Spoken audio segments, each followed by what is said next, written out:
বাসায় এসে কি করব, হাতে কোনো ভিডিও না থাকলে যা করতে হয় আর কি না। তো কেমন আছেন সবাই? ভাবছি জীবনটা পুরো পুতুলের মতো হয়ে গেছে, যে যেভাবে নাচাচ্ছে সেভাবেই চলতে হচ্ছে, ভালো লাগে না কিছু। তো বাসায় এসে এরকম হাবিজাবি করতে মাঝে মাঝে মন চায়, বাচ্চা সেজে যাচ্ছে দিন দিন। তো সবাই আমাকে বলে আমি নাকি বাচ্চার মতো এখনো করি। আমার খুবই ব্রেন শর্ট মানুষ, আমি অল্পতেই রেগে যাই, আবার ঠিক হয়ে যাই। মানে রাগ বেশি, রাগ কন্ট্রোল করতে পারি না, আবার সহজে মন গলে যায়, এটাই হচ্ছে আমার স্বভাব।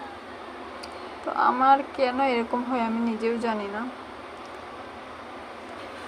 বারান্দায় এসে বসছিলাম, ভাবলাম যে একটু গাছগুলোর সাথে গল্প করি, গল্প করার তো লোক নেই। ভালোই বড় হচ্ছে আমার মানি প্ল্যান্ট গাছটা। মানি প্ল্যান্ট গাছ, এখানে কয়টা করে পাতা আছে, এই কটা করে যদি প্রতি মাসে টাকা আসতো, 1000 টাকার নোট, ও মাই গুডনেস, এখানে 30-50টার মতো পাতা হবে মনে হচ্ছে। সাথে তো পুদিনার গাছের গ্রান বেশি আসছে, কি আর করবো। গ্রানটা কিন্তু মানে কেমন লাগে, পেস্টের গ্রানের মতো, একটা মুড়ি দিয়ে মাখালে ভালো লাগে। কিন্তু ধনিয়া পাতা যতটুকু আমি পছন্দ করি না, পুদিনা গাছের মানে পাতা এটা দিয়ে জুস টুস যেই বানায় না কেন, ওইটা ভালোই লাগে আমার কাছে। ফুল গাছ লাগাতে তো ভালো লাগে না আসলে, এগুলো পরিচর্যা করতে অনেক কষ্ট। ভাবছি আর সামনের মাসের পর তো বাসায় থাকবো, তখন ভাবতেছি যে এগুলো করব। আর একটা অতিথি আসছে, সেই অতিথি এখন আমার বাসায়, আপনারা তো জানেন। জানি না এটা কি কারো ওসিলায় চলে আসছে নাকি, বলতে পারবো না। তো যাদের অনেক জায়গায় জিজ্ঞেস করলাম যে আসলে কবুতরটা কার, কেউ বলতে পারতেছে না। তো সম্ভবত শুনেছি আমাদের বিল্ডিংয়ে 6 তলায় কেউ একজন মানে ওনারা কবুতর পালতো, ওনারা বাসা চেঞ্জ করে চলে গেছে। তো ওই কবুতরটা এই রাস্তা ভুলে আমার বাসায় চলে আসছে।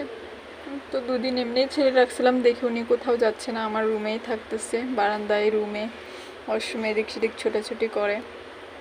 কষ্টও হয় পায়খানাগুলো পরিষ্কার করতে। পাচ্ছি না অফিস করে, আজকে বেরোবো, দেখি ওনার জন্য কিছু পিঞ্জিরা বা খাঁচা কিছু একটা কিনে রাখতে হবে, তাছাড়া আমার সারা রুম পায়খানা করে ভরে ফেলে। তো ভাবলাম যে ছেড়ে রাখছিলাম, যায় নাই কোথাও, আমার এখানেই থাকতেছে, তো আমি এটা পালতেছি। আবার কার বাসায় চলে যাবে, কি আবার কি করে ফেলে, চুলাপাতি খেলে ফেলবে, আমার কাছে মায়া লাগে এই জিনিসগুলা। সবাই দোয়া করবেন, আর কি করার, ভালো লাগে না, কোনো কিছু নেই। সারাদিন হাবিজাবি ব্লগ করতে করতে দিন শেষ হয়ে যায়, অফিস করতে করতে।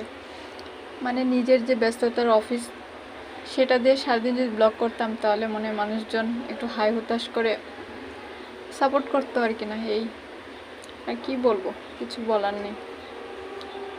অফিস থেকে আসছি, রাস্তায় অনেক জ্যাম, আশা করা যাচ্ছে আমাদের বসুন্ধরা যমুনা ফিউচার পার্কের এদিক দিয়ে মেট্রো রেল চালু হয়ে যাবে। মেট্রো রেল করার জন্য আসলে 3 মাস ধরে রাস্তা এগুলো কাটা। তো মেট্রো রেল হলে একদিকে ভালো, কিন্তু আসলে মেট্রো রেল হওয়ার পরেও জ্যাম কোনোভাবেই ছাড়তেছে না, কি করা যায় জানি। রেল হয়েছে, ঢাকায় থাকি একদিনও চড়তে পারলাম না, আসলে যাওয়া হয় না, ইচ্ছাও করে না ওই দিক দিয়ে। মেট্রো রেলে চড়ার জন্য যাবো, ওই দিক দিয়ে খরচ করে সেই দিয়াবাড়ি যাইতে আসতে আমার 200-250 টাকা খরচ। আবার ওই দিক দিয়ে মেট্রো রেল চলবো, মেট্রো রেলে চড়ে আবার ওইখান থেকে 70-80 মানে 500 টাকা একজনেরই কস্টিং। ও মাই গুডনেস, দরকার নেই আমার। তো আজকে এই পর্যন্তই, সবাইকে একটু আমার গল্প শোনালাম, ভালো থাকবেন, আল্লাহ হাফেজ।